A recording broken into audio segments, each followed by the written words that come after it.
यीशु मसीह के नाम में आप सबको जय मसीह की। इस समय हम थोड़े समय वचन पर मनन करेंगे और आज के वचन का मनन का विषय है पतरस की बंदी गृह से मुक्ति। पतरस की बंदी गृह से मुक्ति।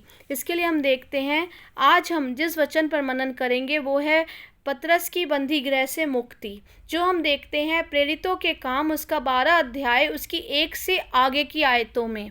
तो हमें एक एक करके इस आयत को पढ़ेंगे और इससे जितना भी परमेश्वर आज हमसे बात करना चाहेगा उसको सीखेंगे।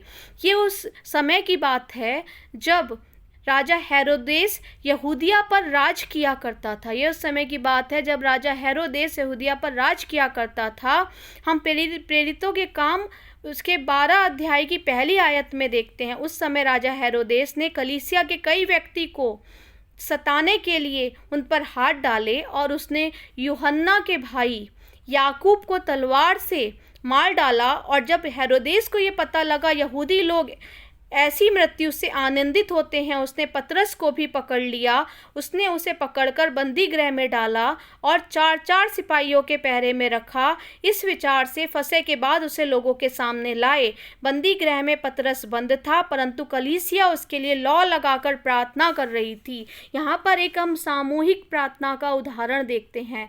पतरस की बंदी गृह की मुक्ति के साथ यहाँ पर एक सामूहिक प्रार्थना का हम उदाहरण देखते हैं। बहुत से लोग सोचते हैं कि हमने अपने घर में प्रार्थना कर ली, अकेले प्रार्थना कर ली, लेकिन मेरे अजीजों, अपने घर पर प्रार्थना करना, अकेले प्रार्थना करना भी परमेश्वर की दृष्टि में बहुत अच्छा है, लेकिन परमेश्वर के सम्मुख सामूहिक प्रार्थना, बहुत लोगों के साथ हम बैठकर जब प्रार्थना करते हैं, लौ लगाकर प्रार्थना करते हैं, एक मन से प्रार्थना करते हैं, तो बड़े कार्य होते हैं। जो मैंने अभी आपके सामने ये अध्याय को पढ़ा है, इसमें हमने देखा कि परंतु कलीसिया उसके लिए लौ लगाकर प्रार्थना कर रही थी। जब उसने यूहन्ना के भाई याकूब को तलवार से मार डाला, जब राजा ने सोचा ये लोग तो ऐसी मृत्यु से खुश होते हैं, तो उसने पतरस को भी बंदी गृह में डाल दिया और कलीसिया उसके लिए लौ लगाकर प्रार्थना कर रही थी।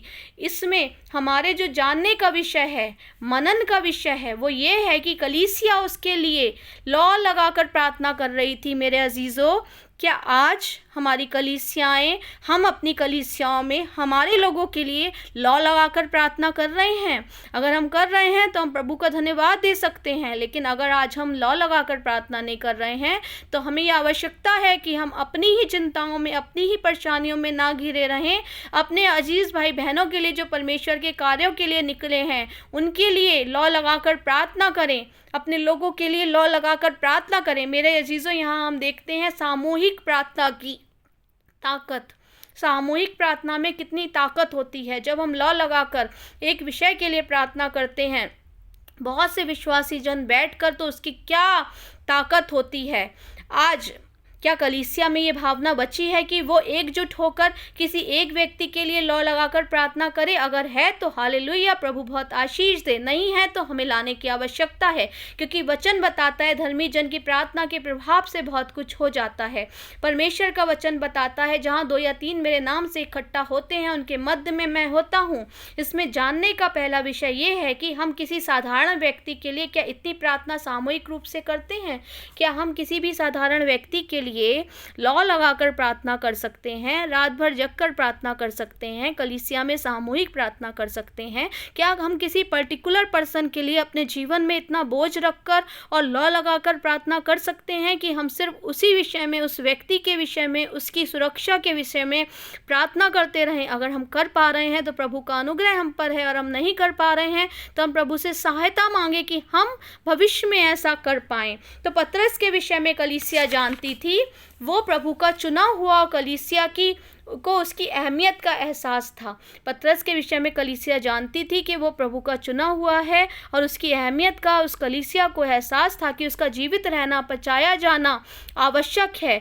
तो वो कलीसिया एकजुट हुई और लौ लगाकर प्रार्थना करने लगी। इसी तरह मेरे अजीजों, आज भी कलीसिया को चाहिए, जो परमेश्वर के चुने हुए लोग हैं, उनके बचाव के लिए, उनकी रक्षा, सुरक्षा, उनकी आशीषों के लिए, अपने ऊपर आशीष आने के लिए, अपनी कलीसिया पर आशीष आने के के लिए, उनके द्वारा सुसमाचार फैलाने के लिए कलीसिया एकजुट हो और लौ लगाकर प्रार्थना करे, जिससे प्रभु हमारे कार्यों को सिद्ध करे, हमारी प्रार्थनाओं को सुने।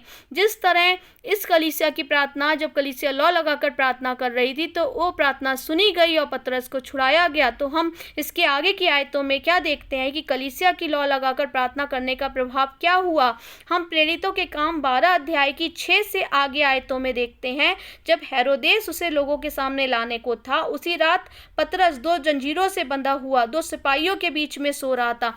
पतरस को जंजीरों से बांध रखा था, सिपाही उसके इर्द गिर्द थे, वो उनके बीच में सो रहा था और पहरुए द्वार पर बंदी गृह की रखवाली कर रहे थे। देखिए क्या चीज़ें थी, वो बेड़ियों से भी बंधा हुआ था, वो लोगों के बीच में भी सो रहा था और पहरुए द्वार की रखवाली भी कर रहे थे। लेकिन हमारा परमेश्वर सब जनों की आंखें बंद करने वाला परमेश्वर है और अपने कार्य को सिद्ध और पूरा करने वाला परमेश्वर है, प्रार्थनाओं का उत्तर देने वाला परमेश्वर है। अब जो इस वचन में महत्वपूर्ण बात है वो ये है, लिखा है, तो देखो प्रभु का एक स्वर्गदूत आ खड़ा हुआ और कोठरी में ज्योति चमकी और उसने पतरस को हाथ मारकर जगाया और कहा, जल्दी कर।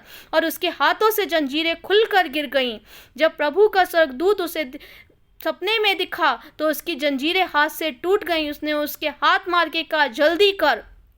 और क्या हुआ यहाँ पर मेरे अजीज़ों, हम देखते हैं कलीसिया ने लौ लगाकर जब प्रार्थना करी तो स्वर्गदूत वहाँ पर उपस्थित हो गया, उसकी जंजीरों को तोड़ दिया। जबकि पहरुए रखवाली कर रहे थे, उसके बेड़ियाँ पड़ी थी, बेड़ियाँ टूट गईं, पहरुओं की सब की आंखें बंद हो गई, वो नहीं देख पाया कि वो उस जेलखाने से निकल कर जा रहा है। यहाँ पर हम देखते हैं लौ लगाकर प्रार्थना करने की सामर्थ्य और शक्ति। परमेश्वर ने अपने दूत को भेजकर, ये समझने की बात है, आप समझिए, परमेश्वर ने अपने दूत को भेजकर पतरस के हाथों की जंजीरों को खुलवा दिया। इन आयतों से हमें ये शिक्षा मिलती है, आज हम जिस संसार में रहते हैं, बहुत से लोगों की आंखें शैतान ने बंद कर रखी हैं। बहुत लोग अंधकार की शक्तियों में जकड़े हुए हैं, गलत आदतों के बंधनों में जकड़े हुए हैं, बहुत लोग संकट में हैं पर सच्चाई को नहीं जानते हैं। तो आज हमारा क्या फ़र्ज है? कलीसिया एकजुट हो, सामूहिक प्रार्थना करें, लौ लगाकर प्रार्थना करें, हम एकजुटता में बने रहें, हमारे परिवारों में एकजुटता हो, हम एकजुटता के साथ प्रार्थना में बैठें, प्रार्थना में समय बिताएं और बड़ी से बड़ी जंजीर भी सामूहिक प्रार्थना, एक मन की प्रार्थना, सच्चे मन की प्रार्थना तोड़ सकती है। जिस तरह पतरस की बंदी गृह में जंजीरें टूट गईं और सबकी आंखें बंद हो गईं, उसी तरह आज वो बंधन में पड़े हुए लोग, उनकी भी सारी जंजीरें और सारे बंधन टूट सकते हैं अगर हम एक मन होकर उन अजीज़ों के लिए प्रार्थना करें। और जिस तरह हमने देखा पतरस के बंधन टूट गए, स्वर्गदूत वहाँ पहुँचा, कलीसियाओं के लिए लौ लगाकर प्रार्थना कर रही थी, वही चीज़ आज हम भी कर सकते हैं। अजीज़ों, हमें चाहिए कि हम लौ लगाकर प्रार्थना करें, मतलब एक मन होकर, एक चित्त होकर, अपना मन कलीसिया के सब लोगों के साथ एक साथ कर लगातार निरंतर प्रार्थना करते रहें, जिससे जो बंधुआई में पड़े हैं उनके बंधन टूटे और वो भी आज़ाद हों और परमेश्वर का काम बहुतायत से फैले। परमेश्वर की इच्छा सबके जीवनों से पूरी हो, परमेश्वर सबके ऊपर आशीष दे। फिर हम देखते हैं 8 आयत से, स्वर्गदूत ने उससे कहा, कमर बांध और अपने जूते पहन ले। और पतरस ने वैसा ही किया, पर उसने कहा, वस्त्र पहनकर मेरे पीछे हो ले। पतरस ने वैसा किया और उसके पीछे हो लिया। और उसे पहले लगा वो दर्शन देख रहा था, बल्कि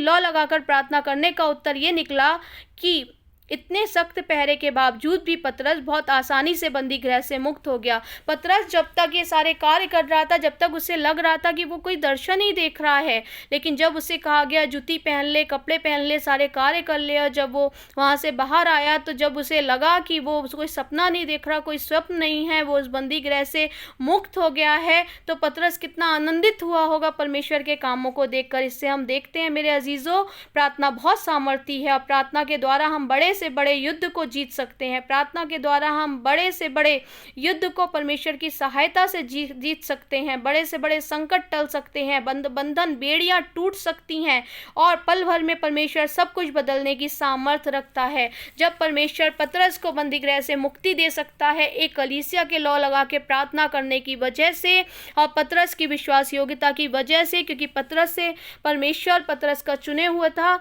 और इसी तरीके से आज हम परमेश्वर के चुने हुए लोग हैं। अगर आज हमारे मन में एक दूसरे के लिए बोझ नहीं है, प्रार्थना का बोझ नहीं है, तो आने दीजिए आज हमारे मन में एक दूसरे के लिए प्रार्थना का बोझ आए, हम एक दूसरे के लिए प्रार्थना करें और परमेश्वर का धन्यवाद दें। प्रभु इस वचन के द्वारा आपको आशीष दे। आमीन।